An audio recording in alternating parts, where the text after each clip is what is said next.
Ben doçent doktor Birol Ocak, Sağlık Bilimleri Üniversitesi Bursa Yüksek İhtisas Eğitim Araştırma Hastanesi'nde Tıbbi Onkoloji bölümünde öğretim üyesi olarak çalışmaktayım. Günümüzde kanser dünyada ve ülkemizde önemli bir halk sağlığı sorunu olarak karşımıza çıkmaktadır.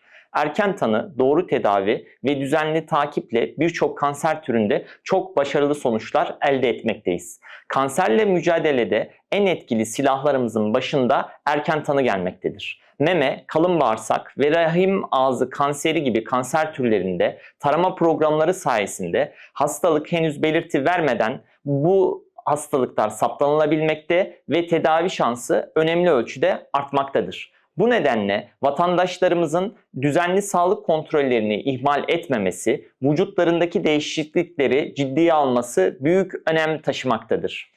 Bu noktada Sağlık Bakanlığımız kanserle mücadelede çok önemli bir rol üstlenmektedir. Sağlık Bakanlığı tarafından yürütülen ulusal kanser tarama programları ülke genelinde tüm vatandaşlarımıza ücretsiz olarak sunulmaktadır. Erken tanı, tedaviye erişim ve hasta takibi sistemli bir şekilde sürdürülmektedir. Kanser, erken teşhis, tarama ve eğitim merkezleri olan KETEM'ler aracılığıyla toplumun her kesimine ulaşmak hedeflenmektedir.